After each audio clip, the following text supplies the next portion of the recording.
On nous a posé la question, des fois, quand on se dispute, mon mari sort de la maison et va dormir chez sa mère. Est-ce qu'il a le droit, al-pi al d'après la halakha? Est-ce qu'il a le droit, al-pi halakha, de sortir de la maison quand il se dispute avec sa femme pour aller dormir chez sa mère? C'est mignon comme question. Il y a une blague d'ailleurs là-dessus, qui un jour justement un homme se fâche avec sa femme et puis il va dormir chez sa mère et sa mère lui dit pourquoi tu viens dormir à la maison? Tu es marié.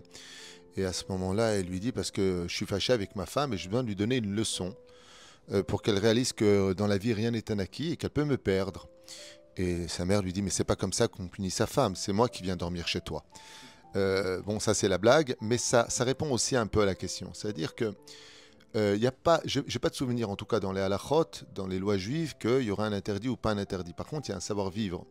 On ne découche pas dans une vie de couple, une femme ne découche pas et un homme ne découche pas. On ne dort pas ailleurs, à moins qu'il y ait des raisons professionnelles ou des raisons qui soient valables pour les deux, car il ne faut jamais faire à autrui ce qu'on n'aimerait pas qu'on nous fasse.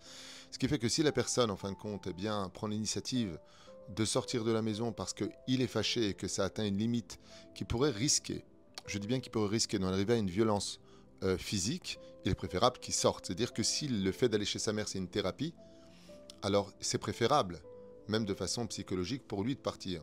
Si maintenant il va chez sa mère, parce que de toute façon il est encore relié à cette famille qui lui a donné chaleur et amour, et que dès qu'il y a un problème, il va là-bas, alors il a déplacé le problème. C'est-à-dire qu'au lieu de régler le problème bons et malgré, il préfère fuir le problème et retourner, comme certains le diraient, dans les jupons de sa maman. Ce qui fait que ça va être essentiellement dépendant des intentions et non pas le fait d'y aller ou pas d'y aller. Parce qu'à partir du moment où une personne retourne pour des raisons non justifiées, parce qu'il estime qu'il en a marre de sa mère, qu'il est mieux, pardon, de sa femme, qu'il est mieux chez sa mère, alors à partir de ce moment-là, il oublie qu'il est marié.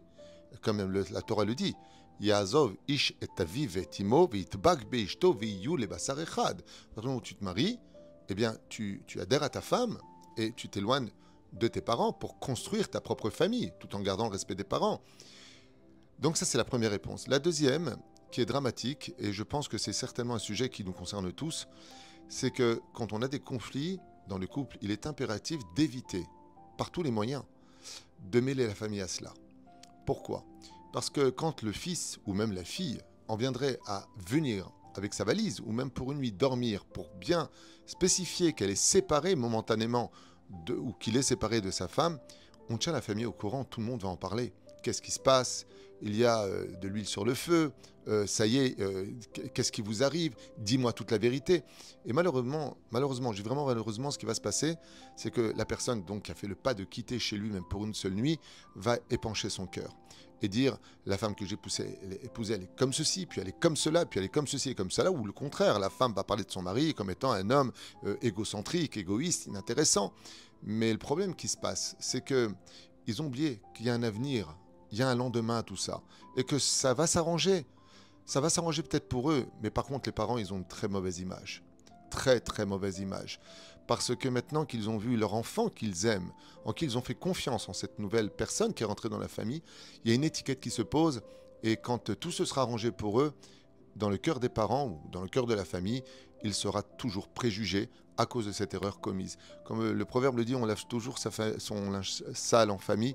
C'est impératif avant de faire un tel pas et de montrer à sa propre famille ou à droite ou à gauche qu'il y a des problèmes dans notre vie de couple, de bien réfléchir avant.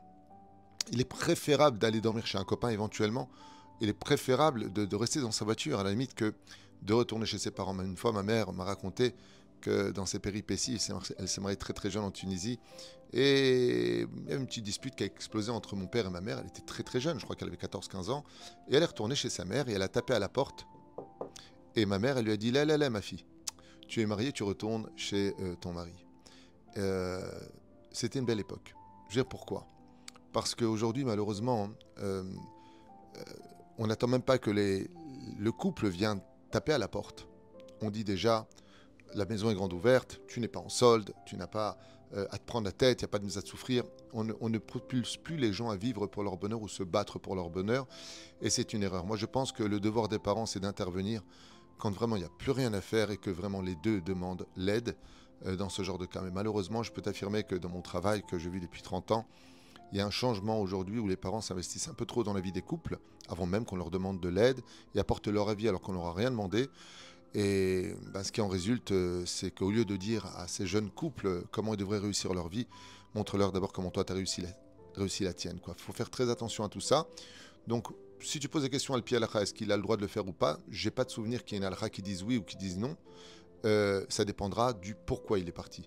Est-ce que c'est préférable qu'il parte parce que ça aurait pu être très dangereux, donc il va aller chez sa mère parce qu'il a besoin aussi de se réconforter par rapport à une situation, ou est-ce qu'il va rester et ça va envenimer, appeler la police et voire même en arriver à une violence physique. Et on connaît ça malheureusement dans tous les pays du monde entier.